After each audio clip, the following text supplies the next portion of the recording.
Bonjour à tous, bienvenue au second numéro d'Imali Talk.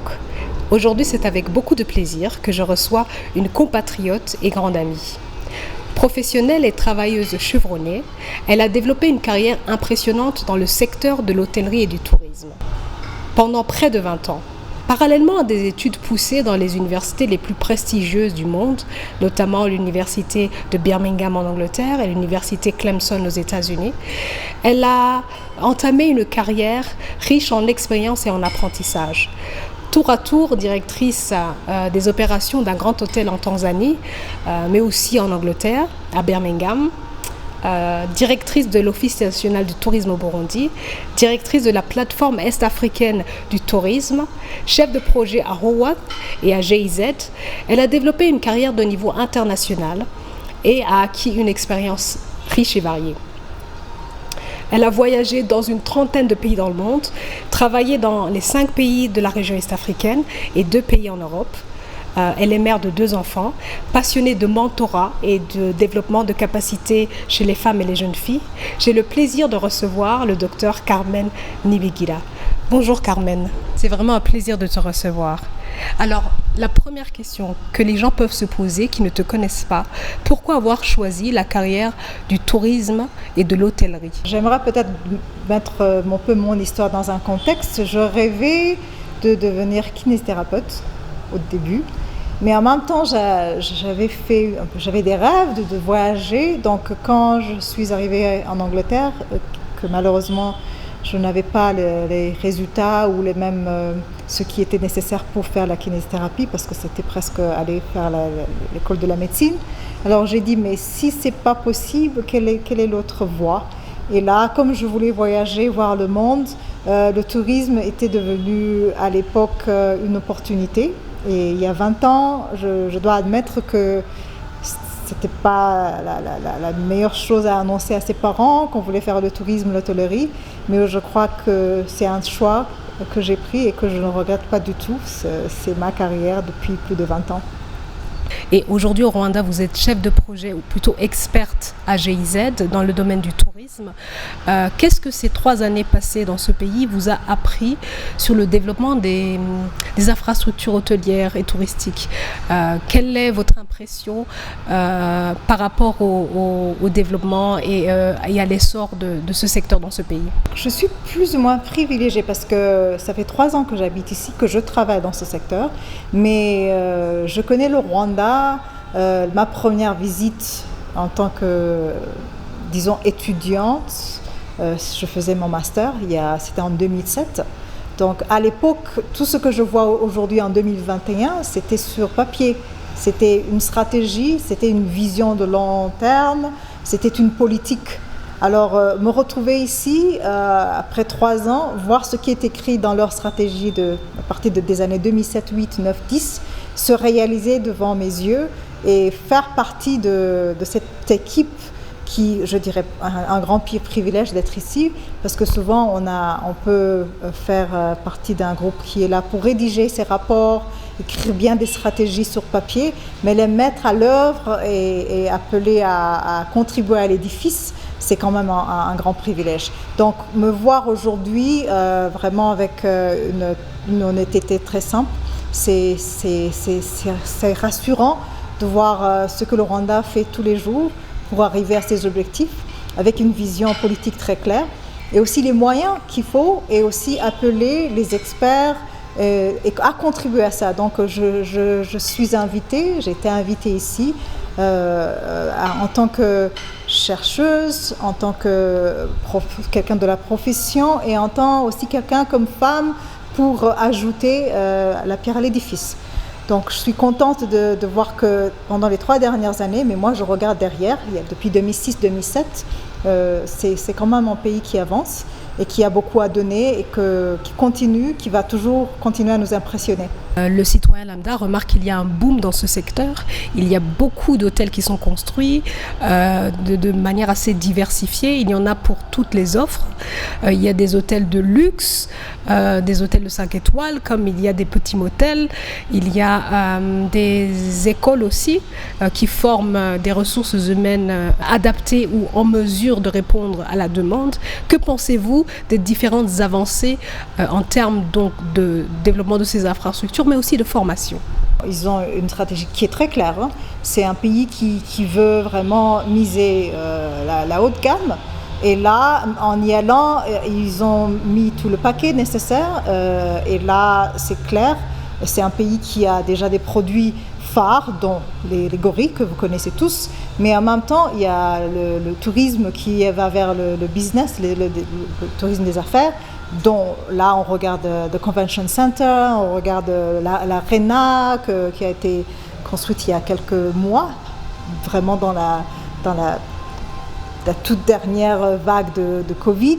Alors maintenant, où est-ce que le Rwanda va? Ce n'est pas seulement des infrastructures que je vois, les hôtels, les cafés, les routes, mais aussi il faut voir quelle est la cible. La cible et le marché qu'ils sont en train de viser, c'est un marché très clair, c'est un marché qui veut la qualité, c'est un marché qui attend du Rwanda une offre plus supérieure par rapport aux autres. Alors là, il ne faut pas seulement mettre un hôtel. L'hôtel, il faut aussi qu'il y ait du personnel qualifié et capable de répondre à cette offre.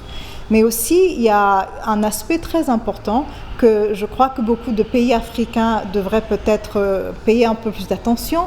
C'est un pays qui n'a pas diversifié leurs efforts dans plusieurs cibles. La cible, elle est très claire. Les produits qu'il faut développer, on les connaît très bien. Et tout le monde qui est appelé à être investisseur ici ou invité à être investisseur, le message est clair, ce qui est attendu d'eux est très clair.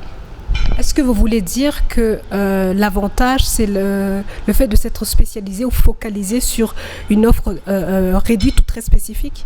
Alors, en fonction de la stratégie mise en place? Oui. Voilà, ça fait quelques années que le Rwanda avait déjà envoyé un message à tout le monde. Voilà, nous voulons être une destination qui va vers la qualité. Et là, la qualité, ça s'y prête. Il ne faut pas accepter que la qualité soit donnée comme ça. Donc, quand on est sûr de ça et que le coup d'envoi est envoyé, tout le monde est déjà au courant de ce qui est attendu ici. Des investisseurs, il faut, même si c'est varié d'une façon plus ou moins organisée. On regarde l'est du Rwanda, on regarde le nord, l'ouest et le sud. C'est un pays qui commence à comprendre que tu ne peux pas miser sur seulement les gorilles, mais qu'il y a aussi une diversification qui est très nécessaire. Alors tout le monde, et je dirais dès le début, l'État, le gouvernement et les investisseurs, et même tous les bailleurs qui sont là pour appuyer. Ainsi que les opérateurs du secteur privé? Oui, parce que le secteur du tourisme ici au Rwanda, c'est vrai, l'État donne un coup de pouce, mais aussi donne le coup d'envoi, mais l'argent et le personnel qualifié, c'est le secteur privé qui est derrière. Et ça, c'est déjà clair, et on le voit clairement que le Rwanda a déjà misé sur le secteur privé pour vraiment mettre en œuvre cette vision que le Rwanda a pour le secteur du tourisme et de l'hôtellerie. Donc, ce que vous dites, c'est que parallèlement à une volonté politique forte et une vision claire, il y a cette flexibilité de tous les autres opérateurs qui emboîtent le pas et qui font que c'est possible d'atteindre des objectifs peut-être difficiles ou complexes dans un laps de temps assez court. Est-ce que c'est ça que vous êtes en train d'essayer d'expliquer? Absolument. Le climat des affaires est là. Même si c'est dur des fois parce que le marché n'est pas tellement grand ici, et aussi ce que ça demande que ça soit vraiment un investisseur qui sait très bien ce qu'il veut. Et c'est aussi ouvert à tous les Rwandais. Je connais beaucoup des jeunes qui commencent à investir. Ça ne veut pas dire que tout le monde va dans le tourisme de luxe.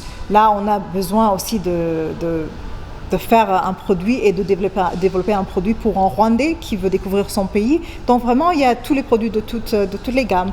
Le climat des affaires est là, la volonté politique est là, et aussi, c'est maintenant où le Rwanda veut vraiment s'imposer comme une destination touristique de préférence et de choix.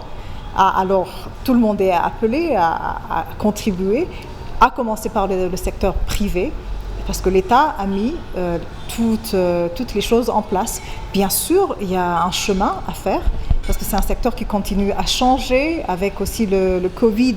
Là, nous allons vraiment revoir qu'est-ce qu'il faut faire, parce que ça a bouleversé vraiment le secteur privé qui était déjà dans les premiers pas d'investissement. Et là, ça va demander quelques années, mais j'y crois que ça va aller.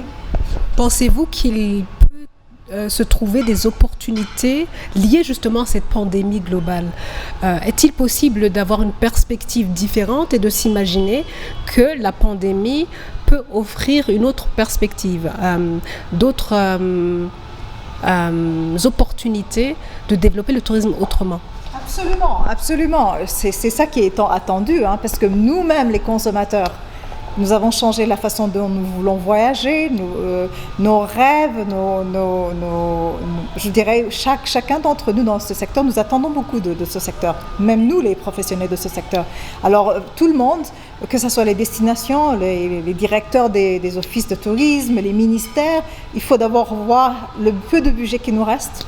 Qu'est-ce qu'on peut faire? Parce que la tension du secteur, plutôt du marché, a changé complètement. Même ça a changé, les bases sont toujours là. Nous savons que bientôt, quand les frontières commencent à s'ouvrir, les vaccins sont répandus, les gens vont vouloir reconnecter avec le monde, mais pas comme on le faisait avant. Mais aussi, il y a ceux qui sont conscients que la compétition va maintenant pas seulement se focaliser sur les attraits naturels, les parcs nationaux, la culture. Il y a l'aspect maintenant de la sécurité, l'aspect des soins de santé si je suis malade, les assurances. Et on va peut-être payer un peu d'attention à ces destinations qui se sont plus ou moins comportées bien. Et je crois que le Rwanda a déjà donné un grand exemple par rapport aux autres pays africains, je dirais. Et voilà. Donc, il y a un aspect politique, l'aspect sécuritaire, l'aspect de la santé, tout ça, ça va changer la façon dont nous devons maintenant vendre nos destinations touristiques. Le message doit être maintenant être rassurant et vers ce que le client attend de nous demain. Oui. En tant que Burundaise qui a travaillé dans les 5 pays de l'Afrique de l'Est, qui a eu à se confronter à des réalités souvent différentes par rapport au climat des affaires, par rapport à l'environnement politique et social, qu'est-ce que l'expérience au Rwanda vous inspire? Et je le demande aussi de Burundaise à Burundaise. Alors, même si je n'étais pas burundaise, je préfère peut-être porter le chapeau un peu la science. Je sais que le tourisme, ce que je sais et ce que je vois, le tourisme, si tu veux vraiment développer un secteur comme le tourisme dans n'importe quel pays, il faut que ça soit une volonté politique. Alors pourquoi je dis que ça soit une volonté politique? Parce que si tu es un chef d'État et que tu as l'agriculture pour nourrir le peuple, la santé, le ministère de la Santé, le ministère de l'Agriculture, le ministère du Tourisme, le ministère des Infrastructures, des Travaux publics, etc., et qu'en même temps, tu regardes ce que tu as qui peut amener les taxes. Alors, le tourisme, c'est vraiment, je dirais, un secteur qui demande peu, mais qui peut ramener beaucoup. Alors, il faut avoir un œil critique en disant qu'est-ce que je peux faire avec ce que j'ai pour attirer les revenus, les taxes, tout ce qui est nécessaire pour développer les autres infrastructures. Alors, que ce soit pas seulement pour le Burundi, mais pour tous les pays de l'Afrique qui veulent vraiment miser sur ce secteur, mettez en pratique ce que vous avez comme manifesto. Alors, si le tourisme est tellement important, y mettez tout le paquet nécessaire. Deuxième chose, le tourisme va avec 2 autres objectifs très clairs, la sécurité. Ce sont plutôt des conditions, on va dire, des conditions indispensables pour pouvoir développer. La sécurité est primordiale.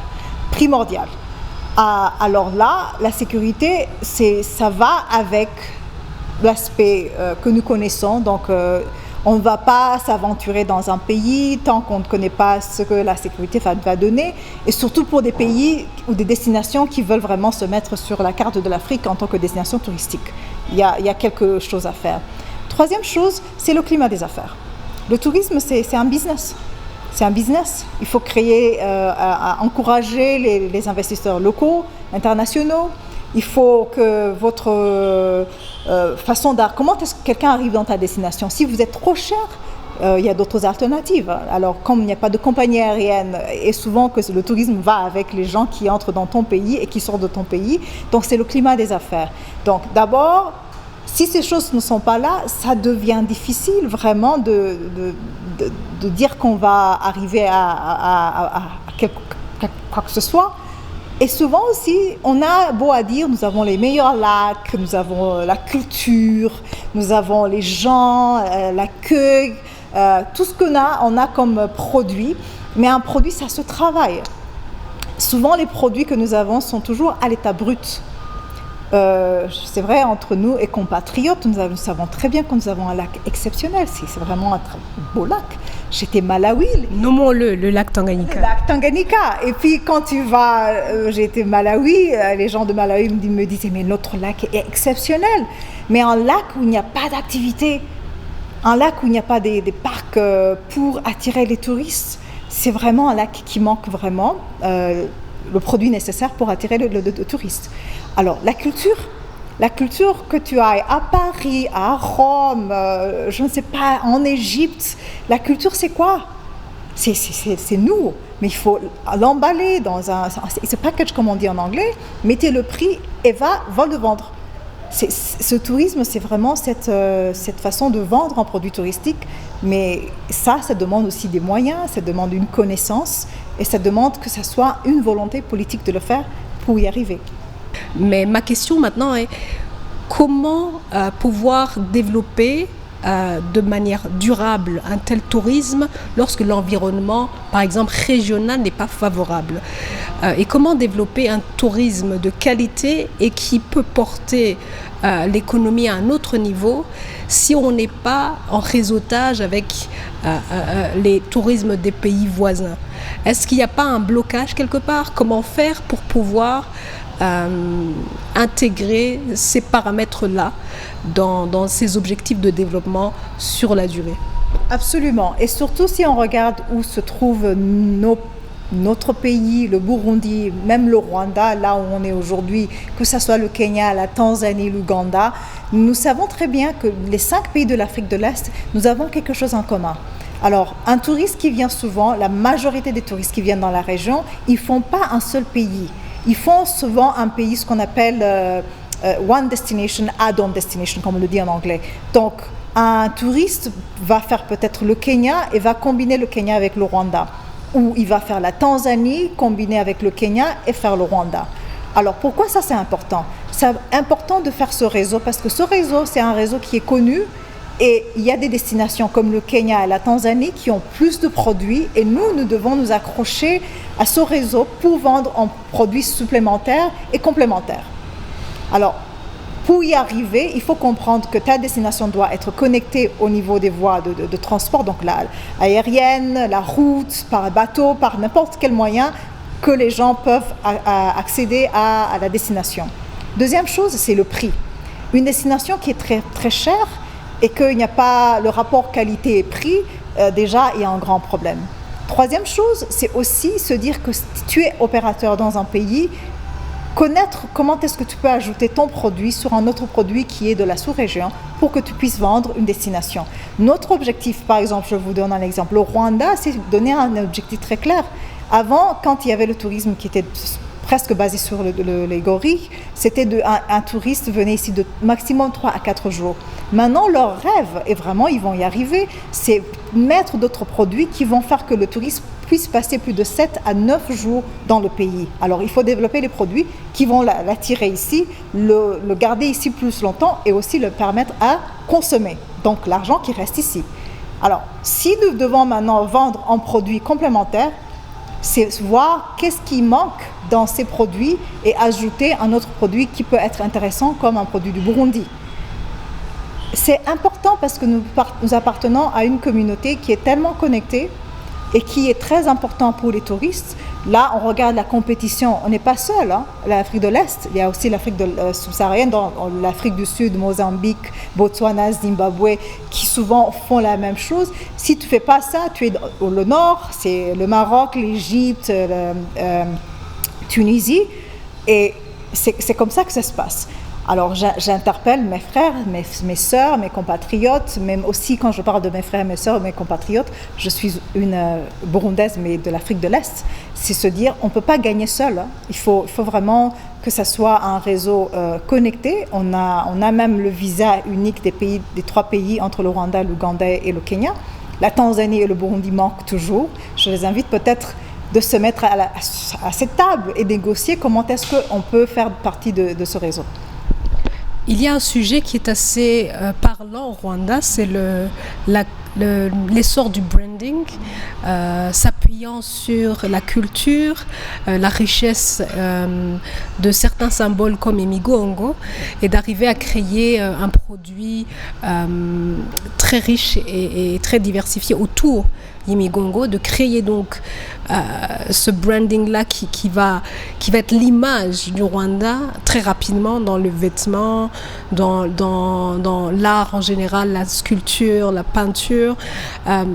Comment connecter ce branding-là à cette conscience régionale et continentale de garder, malgré un développement assez similaire et global, mais garder une identité qui va faire justement qu'on a une offre différente, certes peut-être de la même qualité, mais différente, peu importe le pays dans lequel on est. On sent que par exemple, si on pense à certains pays que je ne vais pas nommer, il y a peut-être un manque de spécificité, comme si tout était assez général, mais pas suffisamment spécifique pour être attractif. Ça c'est sûr, on n'a pas regardé très loin. Je pense que l'histoire des Maasai entre la Tanzanie et le Kenya est une histoire très classique. On a à regarder beaucoup de pays en Afrique. On ne sait pas si on achète un produit de l'artisanat, on ne sait pas si ça vient de l'Afrique de l'Est ou de l'Afrique de l'Ouest. Il y a toujours une confusion. Mais une identité, c'est très très important comme un point dans le secteur du tourisme. Mais aussi, il faut aussi ajouter ce que je crois que souvent on oublie, c'est raconter l'histoire derrière, ce qu'on appelle storytelling en anglais. Parce que tu peux porter le même vêtement, peut-être une couleur différente. C'est ce que tu vas dire et transmettre comme un message qui va vraiment aller de l'avant. Souvent, on fait une confusion que oui, tout le monde le sait, mais non, personne ne le sait. Il faut bien l'écrire. Il faut qu'on quitte l'oral, on va à l'écrit. Maintenant, les moyens, les réseaux qu'on a, il faut communiquer ce que nous avons. Alors, c'est pas seulement le Rwanda, l'histoire des Migongo. Regardez les couleurs des Maasai. C'est maintenant presque dans chaque boutique, que ce soit à Kigali, à Gisenyi, à Karongi, même à Bujumbura. Donc, c'est vraiment... Ils sont arrivés à nous vendre un produit que maintenant, on croit que c'est notre produit. Peut-être c'est là, il faut aller emboîter le même pas. Rendre commercial un produit, il faut garder une identité, mais c'est l'histoire qui va derrière avec. Mais comment est-ce qu'il y a des conversations autour de cette nécessité, des conversations chez les professionnels? Oui, je crois que maintenant, quand on parle du tourisme, ici aussi, il faut mettre en même temps une autre partie d'un secteur très important qui commence vraiment à émerger et à prendre vraiment une place importante. C'est tout ce qui est la création de la culture, creative industry, comme on dit en anglais. Voilà, toutes les industries créatives. Voilà, les industries créatives, là. Que ce soit la musique, que ce soit la mode, que ce soit l'art, la culture, tout ça commence vraiment à aller. Et ça participe en fait aux offres données par le tourisme. Absolument. Peut-être quand on était très jeune, je doute fort qu'il y avait à la télé... à Bujumbura, on regardait tous les films qui nous montraient les États-Unis et l'Europe, on rêvait de ces pays. Et c'est rassurant maintenant de voir que même à la télé, on découvre des paysages magnifiques de l'Afrique, notre histoire. On remarque qu'il y a un développement, un essor de la musique africaine, des arts en général, qui s'exportent de plus en plus et qui vraiment arrivent à envahir les marchés européens et occidentaux en général. Comment faire pour que le tourisme puisse emboîter le pas ou s'approprier en fait ce changement de cap pour en faire un tremplin? Quand on voit une radio le matin qui met peut-être 90% de toutes les chansons du Kenya, de l'Afrique du Sud, du Nigeria, de Guinée, ça c'est rassurant. Et ça demande beaucoup d'efforts. Mais peut-être nous sommes cette génération, peut-être la génération derrière nous, qui commence à comprendre que l'Afrique, il y a beaucoup de choses. Mais il fallait mettre ça et valoriser ça et mettre en prix et comprendre que c'est nécessaire pour parler de nos destinations touristiques. Parce que le tourisme, c'est pas seulement... souvent, le tourisme, ça commence par ce que tu lis, ce que tu regardes à la télé, ce que tu vois sur les réseaux sociaux. Et après, tu te dis, mais j'ai vu mes copines, elles étaient à Diani, Malindi au Kenya, elles sont peut-être en Afrique du Sud ou au Gabon, je sais pas. Et tu te dis, mais c'est joli, j'ai jamais vu ce coin. Et tu commences à regarder et tu vas demander. Et après, la dernière chose que tu vas faire, c'est payer pour découvrir cette partie de l'Afrique. Mais il faut admettre que beaucoup de pays sont toujours chers par rapport à ce que nous pouvons peut-être dire que c'est accessible à tout le monde. Et ça, c'est un travail que nous devons faire en tant que professionnels de l'industrie. Je rebondis sur cette question par rapport au développement du tourisme. Souvent, on oublie le tourisme interne. La plupart des habitants ou des citoyens, lorsque vous discutez avec eux, vous vous rendez compte qu'ils ne prennent pas le temps ou n'ont pas l'occasion, par la force des choses, de visiter les différents coins ou les différentes localités de leur propre pays. Qu'est-ce qui est fait pour développer le tourisme interne? On a compris que, par exemple, au Rwanda, l'objectif est très clair, c'est de tourner, le tourisme est tourné vers une offre internationale et un tourisme de luxe, mais est-ce qu'il y a des efforts aussi dans le sens du tourisme interne?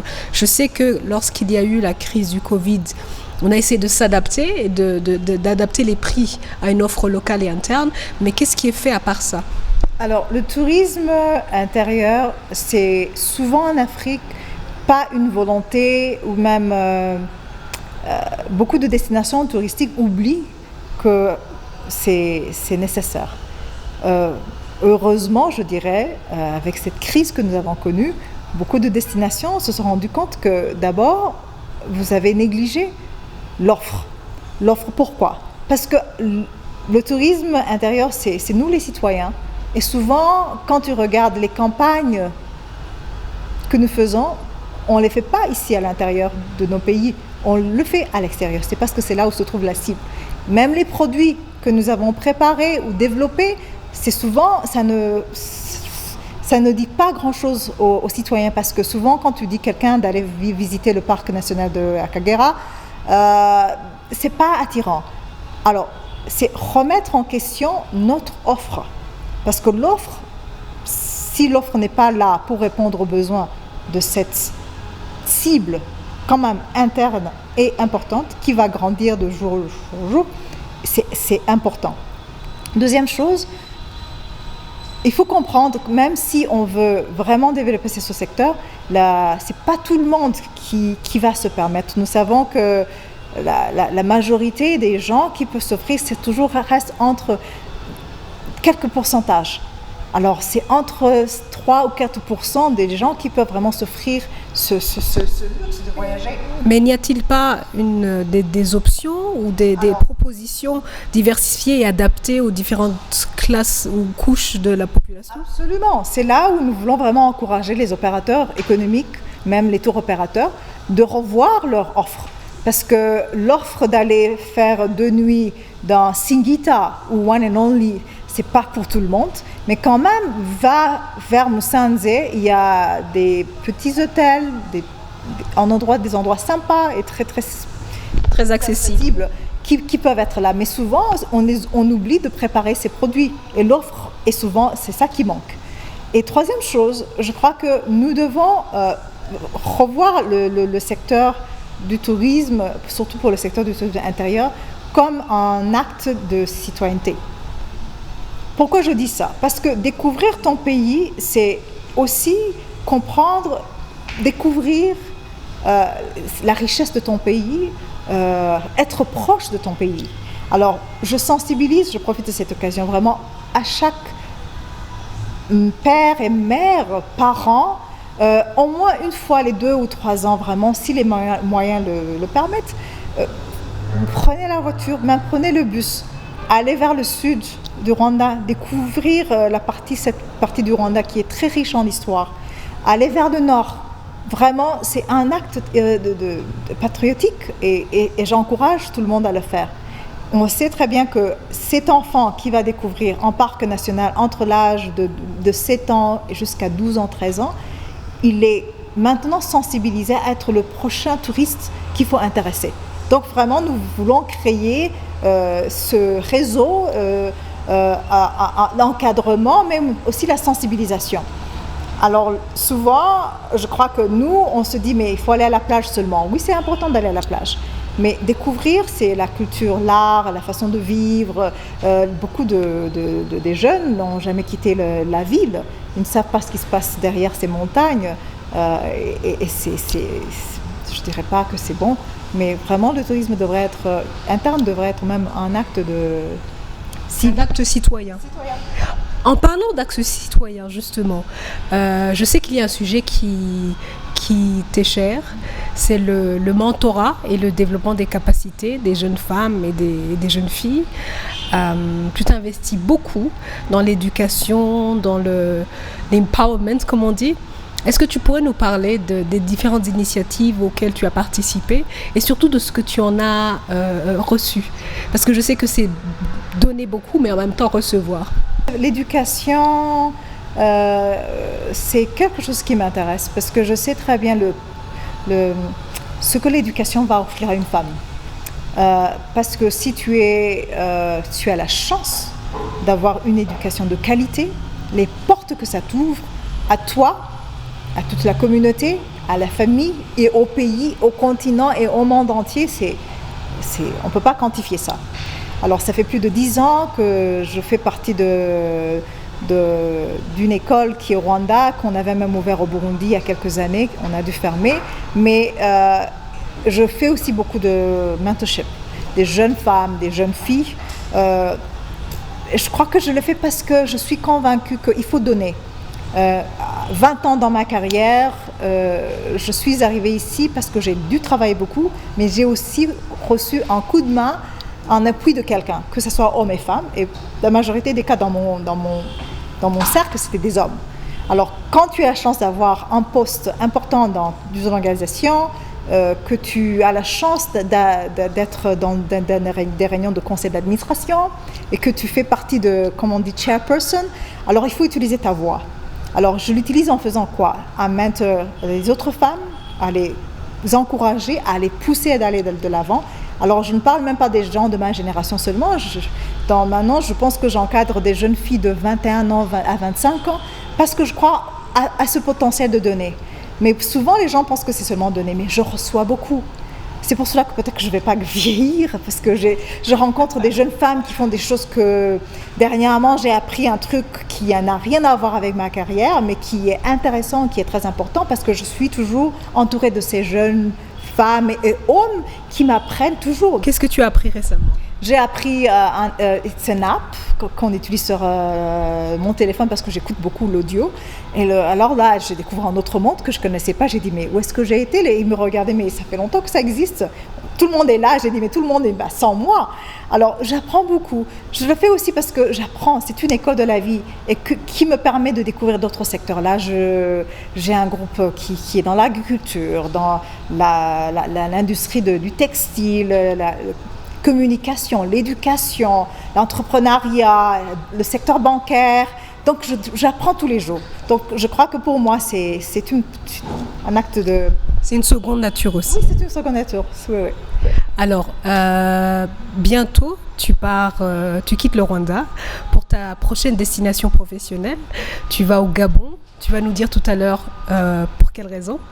Et j'aimerais savoir qu'est-ce que tu as gardé de ces 3 années passées au Rwanda.